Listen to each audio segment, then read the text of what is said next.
નમસ્કાર વિદ્યાર્થી મિત્રો, આપણે ચેપ્ટર નંબર 4 ની અંદર આગળનો પ્રશ્ન જોવા જઈ રહ્યા છે સોલેનોઇડ એટલે શું. તો અહીંયા આપણે લખીએ છીએ કે ખૂબ જ ઊંચા મૂલ્યનું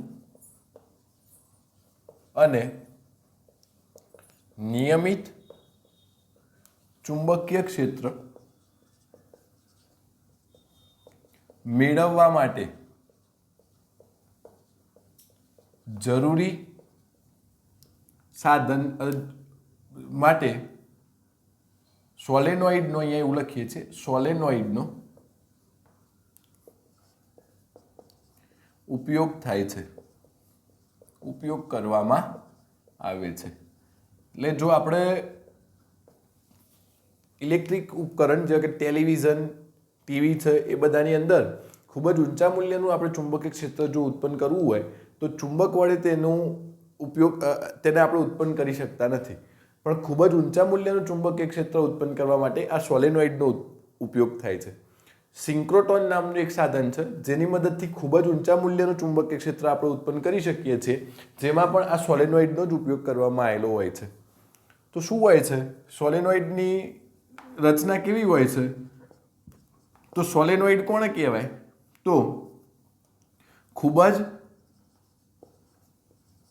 લાંબા તારને પાસે હેલિકલ સ્વરૂપે વીંટાળીને બનતી રચનાને આપણે સોલેનોઇડ કહી શકીએ છીએ. રચનાને સોલેનોઇડ કહે છે. આ શું છે?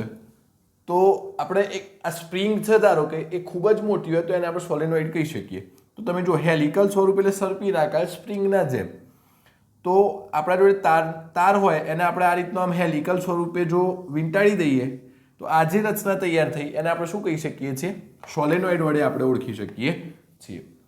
ત્યારબાદ અહીંયા બીજું એક છે કે અતિ લાંબો સોલેનોઇડ કોને કહેવાય? અતિ લાંબો સોલેનોઇડ. તો જો અહીંયા હું આકૃતિ બતાવું છું. આ ધારો કે એક સોલેનોઇડ છે, આ રીતનો આમ એક સોલેનોઇડ છે. આ સોલેનોઇડની લંબાઈ છે અને આ સોલેનોઇડની ત્રિજ્યા છે. તો તમે અહીંયા જોઈ શકો છો કે આ ત્રિજ્યાની સરખામણીમાં લંબાઈ કેવી છે? બહુ જ મોટી છે. તો આવા સોલેનોઇડને આપણે અતિ લાંબો સોલેનોઇડ કહી શકીએ છીએ. તો જે સોલેનોઇડની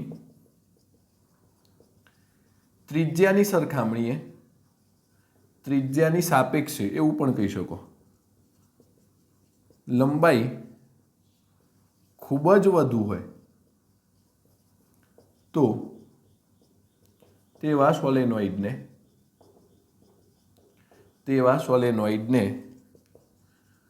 અતિ લાંબો સોલેનોઇડ કહે છે. તેવા સોલેનોઇડને આપણે અતિ લાંબો સોલેનોઇડ કહી શકીએ છીએ. અહીંયા આપણે આકૃતિમાં એક સોલેનોઇડની આકૃતિ બતાવીએ છીએ. તો અહીંયા હું બતાવું છું, તમે ધ્યાન રાખો. અહીંયા લખી દઈએ છીએ આપણે આકૃતિમાં એક સીમિત લંબાઈના સોલેનોઇડની રચના દર્શાવેલ છે. હું અહીંયા દોરું છું. શું હોય સોલેનોઇડમાં? તો આપણે એક એવી ચર્ચા કરેલી છે કે જો ક્રોસ નિશાની હોય તો અંદર તરફ દર્શાવે, કંઈક વસ્તુ પ્રવાહ હોય તો પ્રવાહ અંદર તરફ છે, ચુંબકીય ક્ષેત્ર હોય તો ચુંબકીય ક્ષેત્ર અંદરની તરફ છે. આ ડોટ નિશાની હોય તો ચુંબકીય ક્ષેત્ર બહારની તરફ છે, પ્રવાહની વાત કરીએ તો પ્રવાહ બહારની તરફ છે, એવું આપણે અહીંયા કહી શકીએ છીએ. તો અહીંયા કંઈક આ રીતનું છે.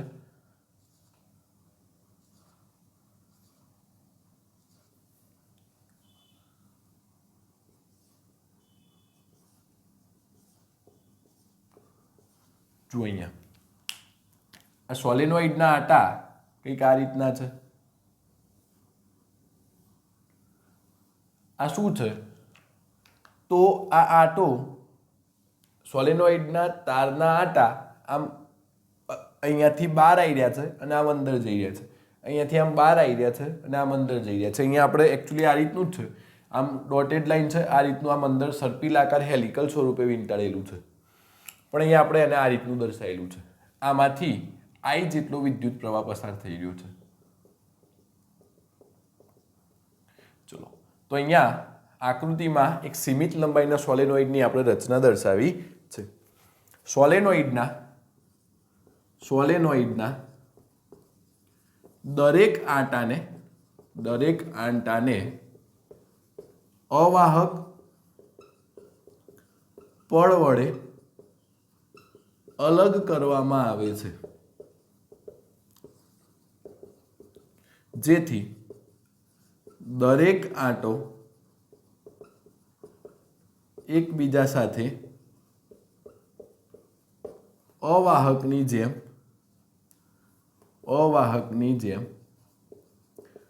વર્તે. એટલે આ દરેક આંટાને અવાહક પડ વડે અલગ કરેલા હોય છે, જેથી કરીને દરેક આંટો એકબીજા સાથે અવાહક તરીકે વર્તે છે. સોલેનોઇડના દરેક આંટાને એક સ્વતંત્ર પ્રવાહ ગાળા તરીકે અથવા તો વર્તુળાકાર, જેને આપણે લૂપ કહીએ છીએ, લૂપ તરીકે લઈ શકાય. સ્વતંત્ર પ્રવાહ ગાળા સ્વરૂપે અથવા તો લૂપ તરીકે લઈ શકાય. હવે તમે ધ્યાન રાખો, અહીંયા તમે આ થોડી ઘણી બાબતો નોટ ડાઉન કરો, ત્યારબાદ હું રફ કરીને તમને બતાવું છું. ચલો, આપણે અહીંયા એવી ચર્ચા કરી કે સોલેનોઇડના દરેક ગાળાને અથવા દરેક આંટાને એક સ્વતંત્ર પ્રવાહ ગાળો તરીકે લઈ શકાય. તમે અહીંયા ધ્યાન રાખો, ધારો કે આપણે કોઈ એક જ આંટાની વાત કરીએ, હું એક જ આંટાની વાત કરું છું. વર્તુળાકાર આ એક જ આંટો છે એને આપણે વર્તુળાકાર લૂપ તરીકે અથવા પ્રવાહ ગાળા તરીકે લઈ શકાય. તો તમે જુઓ, આમાંથી ધારો કે આ રીતનો પ્રવાહ પસાર થતો હોય તો આપણે આ ચુંબકીય ક્ષેત્રની દિશા કઈ રીતના શોધીએ છીએ? આપણે આ ટોપિકની અંદર ભણી ગયેલા છીએ કે વિદ્યુત પ્રવાહ આધારિત ગાળામાંથી પસાર થતા વિદ્યુત પ્રવાહને લીધે કોઈ બિંદુ આગળ ઉદ્ભવતું ચુંબકીય ક્ષેત્ર મેળવો. તો આપણે એવું ભણી ગયા છીએ કે પ્રવાહની દિશામાં આંગળીઓ ફેરવતા અંગૂઠો આપણને ચુંબકીય ક્ષેત્રની દિશા આપે છે. તો અહીંયા કેન્દ્ર પાસે અથવા એની અક્ષ પાસે ચુંબકીય ક્ષેત્ર આ રીતનું સીધું હોય છે.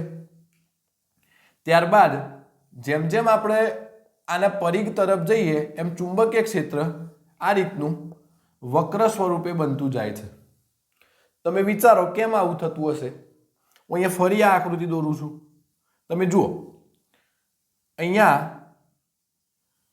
કેન્દ્રમાં આપણે જમણા હાથના નિયમનો ઉપયોગ કરીને આને રિંગ તરીકે લઈએ તો પ્રવાહની દિશામાં આંગળીઓ, તો અંગૂઠો આપણને ચુંબકીય ક્ષેત્ર, પ્રવાહની દિશામાં આંગળીઓ, અંગૂઠો ચુંબકીય ક્ષેત્રની દિશા આપે છે. તો અહીંયા ચુંબકીય ક્ષેત્રની દિશા આમ થાય. અક્ષની આજુબાજુમાં, અક્ષની આજુબાજુમાં ચુંબકીય ક્ષેત્ર આ રીતનું અક્ષને સમાંતર થાય છે. જેમ જેમ પરિઘ તરફ જઈએ એમ ચુંબકીય ક્ષેત્ર વક્ર સ્વરૂપે બનતું જાય છે.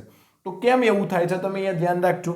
આપણે અહીંયા નાનો એક પ્રવાહ ખંડ લઈ શકીએ, એટલે IDL. આપણે અહીંયા મેં તમને આ ટોપિક વખત કીધું હતું કે આ ત્રિપરિમાણમાં આપણે અહીંયા વિચારવાનું છે.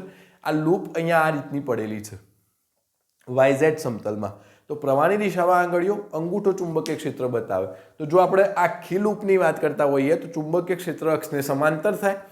હવે અહીંયા આપણે આ લૂપ આ રીતની છે, આ રીતની એક લૂપ છે, હું અહીંયા બતાવું છું. આ રીતની એક લૂપ છે અને અહીંયા ઉપરની તરફ એક નાનો પ્રવાહખંડ લઈએ છીએ. તો ઉપરની તરફ પ્રવાહખંડ આ દિશામાં છે, એટલે પ્રવાહની દિશામાં હવે આપણે અહીંયા ચુંબકીય ક્ષેત્ર શોધવું હોય તો આ એક નાનો પ્રવાહખંડ થઈ ગયો, નાનો સળિયો થઈ ગયો, નાનો પ્રવાહધારિત પ્રવાહખંડ, વિદ્યુતનો સળિયો થઈ ગયો. તો પ્રવાહની દિશામાં અહીંયા આપણે અંગૂઠો રાખીએ છીએ. આ કિસ્સામાં આપણે એવું ભણેલા છીએ કે આ સળિયા માટે ચુંબકીય ક્ષેત્ર કઈ રીતનું શોધાય?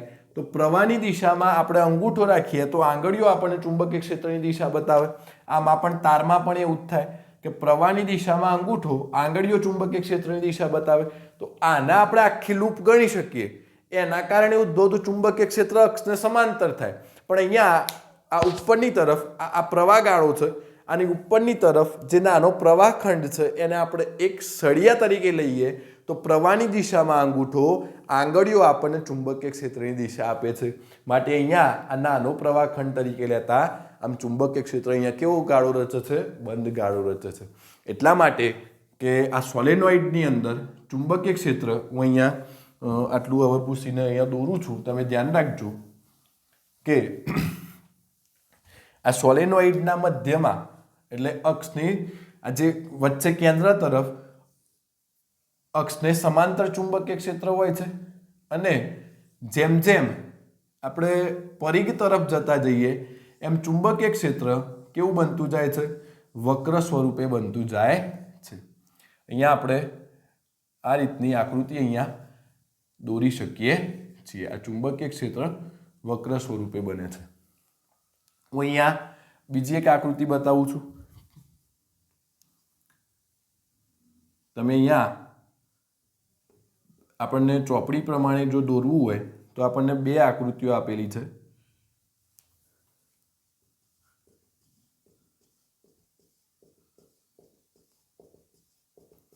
આ શું છે? તો અહીંયા આપણે ફરી અગેન આમ ચુંબકીય તાર આમ અહીંયાથી બહાર આવે છે અને અહીંયા અંદર જાય છે. આ બીજો એક સોલેનોઇડ બતાવેલો છે. અહીંયા શું છે? તો આપણે અહીંયા હાલ જ વાત કરી કે અક્ષને આ મધ્યની કેન્દ્ર તરફ અક્ષને સમાંતર ચુંબકીય ક્ષેત્ર હોય છે. ત્યારબાદ જેમ જેમ આપણે પરિઘ તરફ જઈએ એમ ચુંબકીય ક્ષેત્ર કેવું બનતું જાય છે? વક્ર સ્વરૂપે બનતું જાય છે. અહીંયા આપણે ચુંબકીય ક્ષેત્ર કેવું લઈ શકીએ છીએ? આમ વક્ર સ્વરૂપે લઈ શકીએ છીએ. બરોબર છે? અહીંયા તમે જોઈ શકો છો આ આકૃતિ નંબર બી. તો અહીંયા આકૃતિ બી નો એક નાનો ભાગ વિવર્તિત સ્વરૂપે આપણે આકૃતિ એમાં બતાવેલો છે. શું છે? એટલે કે આ ભાગ આમ બહુ જ જટિલ હતો, આમ નજીક નજીક આંટા છે. તમે અહીંયા જોઈ શકો છો આ આંટા બધા નજીક નજીક છે. તો આ આંટાને ઝૂમ કરીને અહીંયા વિવર્તિત કરીને આપણે બતાવેલો છે. તો આકૃતિ એમાં સોલેનોઇડનો એક નાનો ભાગ વિવર્તિત સ્વરૂપે દર્શાવ્યો છે. તમે જુઓ આકૃતિ, આ કોઈ પણ આકૃતિની વાત કરી દઈએ તો સોલેનોઇડના દરેક પાસેના આટા વડે તેની બાજુ, અથવા અહીંયા લખીએ સોલેનોઇડના દરેક પાસેના આટા વડે તેની બાજુના આટામાં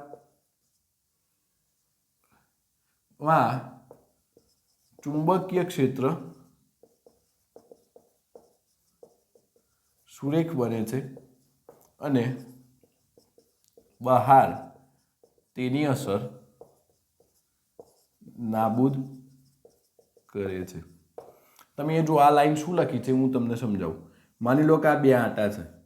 તો અહીંયા ધારો કે આનું ચુંબકીય ક્ષેત્ર અહીંયા આ રીતનું આમ બહાર તરફ જતું હોય, પણ આ શું થાય છે?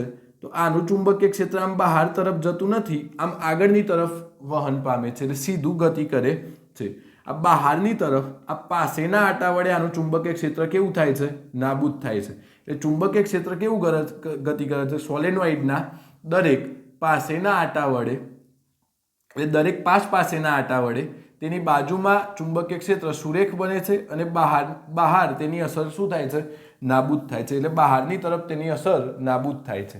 અહીંયા આપણે કોઈક બિંદુ લઈ લઈએ પી બિંદુ, અને અહીંયા બીજું એક બિંદુ લઈ લઉં ક્યુ બિંદુ. તો અહીંયા સોલેનોઇડની અંદર આવેલ પી બિંદુ પાસે ચુંબકીય ક્ષેત્ર પ્રબળ અને અક્ષને કેવું હોય છે? સમાંતર હોય છે. કારણ કે અહીંયા વચ્ચે ચુંબકીય ક્ષેત્ર રેખાઓ બહુ જ હોય છે. જ્યારે સોલેનોઇડમાં સોલેનોઇડની બહાર આવેલ ક્યુ બિંદુ પાસે ચુંબકીય ક્ષેત્ર નિર્બળ અથવા નાબૂદ થયેલ હોય છે, નિર્બળ હોય છે. પરંતુ જો થોડું ઘણું હોય, નિર્બળ હોય, પરંતુ હોય તો કેવું હોય, અક્ષને સમાંતર હોય છે. એટલે આ સોલેનોઇડ વિશેની બાબતો છે. અહીંયા એક બાબત બીજી લખીએ કે જો સોલેનોઇડને ખૂબ જ લાંબો લેવામાં આવે તો તે ધાતુની નળાકાર તકતી જેવો આકાર ધારણ કરે છે. ધારો કે કોઈ સોલેનોઇડ છે, તો સોલેનોઇડને આપણે અતિ લાંબુ લઈએ તો એક ધાતુની નળાકાર તકતી જેવો આપણને આકાર લાગે, એક સ્પ્રિંગ જેવું લાગે. મેં તમને પહેલાં જ કીધું, સોલેનોઇડ એટલે પાસે હેલિકલ સ્વરૂપે વીંટાળેલું સ્પ્રિંગ જેવો આકાર, એને આપણે સોલેનોઇડ કહીએ છીએ. તો અહીંયા આ સોલેનોઇડ વિશેની બાબતો હતી. હવે આપણે નેક્સ્ટ ટોપિકની અંદર સોલેનોઇડને રિલેટેડ ટોપિક જ જોવાનો છે કે અતિ લાંબા સોલેનોઇડ વડે કોઈ સોલેનોઇડની અંદરના બિંદુએ ઉદ્ભવતા ચુંબકીય ક્ષેત્રનું સૂત્ર મેળવો. અહીંયા તમે સોલેનોઇડ વિશે આશા રાખું છું કે સમજણ પડી હશે. અહીંયા આટલું નોટ ડાઉન કરી લો અને વધુમાં વિડીયોને લાઇક કરો અને ચેનલ પર જો તમે નવા હો તો ચેનલને સબસ્ક્રાઈબ કરો. Thank you.